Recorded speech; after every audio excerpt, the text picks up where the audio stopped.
ഞാൻ ആദ്യം സഞ്ജു സാംസണെ കാണുന്ന ഓർമ്മ ഒരു ഹോസ്പിറ്റലിൻ്റെ വരാന്തയിൽ തിരുവനന്തപുരത്ത്. അവിടെ ഞാനിങ്ങനെ ആശുപത്രിയിൽ ഇരിക്കുകയാണ്. വേറൊരാളെ കാണാൻ വേണ്ടി പോയിട്ട് അവിടെ ആശുപത്രിയിൽ വരാന്തയിൽ ഇരിക്കുമ്പോൾ സഞ്ജു സാംസൺ അവിടെ ആരെയോ കാണാൻ വന്നിട്ടുണ്ട്. അപ്പോൾ പ്രാദേശികമായി അറിയപ്പെടുന്ന ഒരു കളിക്കാരൻ എന്ന മട്ടിൽ ആ സമയത്ത് മാറിയിട്ടുണ്ട് സഞ്ജു സാംസൺ. ചെറുപ്പക്കാരൻ, ഒരു പയ്യൻ അവിടെ വന്ന് നിൽക്കുന്നു. അപ്പോൾ അവിടെയുള്ള പയ്യന്മാരുണ്ടല്ലോ, അവിടെ നിൽക്കുന്ന കുറേ പയ്യന്മാർ വന്നിട്ട് സഞ്ജു സാംസണോട് ഇങ്ങനെ സംസാരിക്കുന്നു വളരെ കൗതുകത്തോടെ എല്ലാവരോടും. അപ്പോൾ സഞ്ജുവിൻ്റെ കുടുംബാംഗങ്ങളാണെന്ന് തോന്നുന്നു ആരൊക്കെയോ, അവരോടൊക്കെ സംസാരിച്ചിട്ട്. അപ്പോൾ കളിയുണ്ടായിരുന്നു, മെഡിക്കൽ കോളേജിൽ കളിക്കാൻ വന്നിട്ട് പോവുകയാണ്, പ്രാക്ടീസിന് വന്നിട്ട് പോകുന്നതാണ്. അതിനിടയ്ക്ക് അവിടെ വന്ന് കയറിയിട്ട് പോവുകയാണെന്ന് പറഞ്ഞു.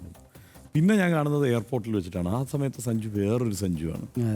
ഒരു എയർപോർട്ടിൽ വെച്ച് കാണുമ്പോൾ ഈ ആരാധകരുടെ ശല്യം ഉണ്ടല്ലോ ഒരു ഘട്ടം കഴിയുമ്പോൾ, ഏതാണ്ട് ആ അവസ്ഥയിൽ സഞ്ജു നിൽക്കുന്ന ഒരു സഞ്ജുവിനെയാണ് ഞാൻ കാണുന്നത്.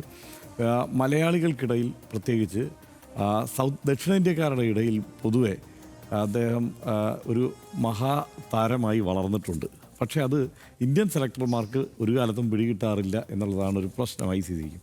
അദ്ദേഹത്തിൻ്റെ കാരണം ഇത്രയും ഫാൻ ബേസുള്ള കളിക്കാരെ ഒറ്റയടിക്ക് അങ്ങനെ മാറ്റി നിർത്തുന്ന ഒരു സമീപനം പൊതുവെ മുമ്പൊന്നും സ്വീകരിച്ചിട്ടില്ല. കാരണം ഇതിൻ്റെ ഈ ക്രിക്കറ്റിൽ കച്ചവടത്തിൻ്റെ ഒരു തലം കൂടിയുണ്ടല്ലോ, അതുകൊണ്ട് തന്നെ അങ്ങനെ മാറ്റി നിർത്താറില്ല. പക്ഷേ എല്ലായ്പ്പോഴും സഞ്ജു സാംസൺ പ്രോബ്ലം എന്ന് വിശേഷിപ്പിക്കത്തക്ക തരത്തിൽ ഈ സെലക്ഷൻ പ്രോസസ്സിൽ നിരന്തരം അവഗണിക്കപ്പെടുന്നു സഞ്ജു സാംസൺ എന്നുള്ള ഒരു അവസ്ഥ വന്നു.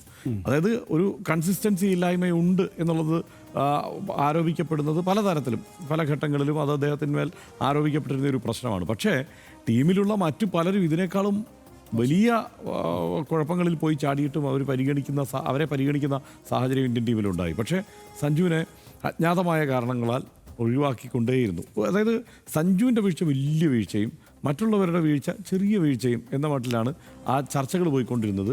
ഒരു വീഴ്ചയുണ്ടായാൽ അപ്പം തന്നെ മാറ്റി നിർത്തുക എന്നുള്ള സമീപനം. അങ്ങനെ സഞ്ജു തന്നെ ഒരു ഘട്ടത്തിൽ എനിക്ക് തോന്നുന്നത് ഈ ചില ആളുകളുണ്ടല്ലോ, അതായത് നിരന്തരം ഇത്തരം അപമാനങ്ങളും തിരിച്ചടികളും പ്രശ്നങ്ങളും ഒക്കെ ഏറ്റുവാങ്ങി തിളക്കം വെച്ച് വരുന്ന ഒരവസ്ഥയുണ്ടല്ലോ.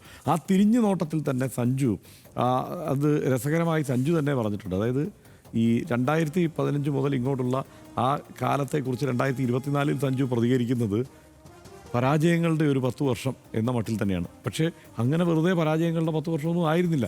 സഞ്ജു നന്നായി കളിച്ചു, രാജസ്ഥാൻ റോയൽസിനെ മികച്ച ഒരു ടീമായി നിലനിർത്തി, മികച്ച പ്രകടനം കാഴ്ചവെച്ചു.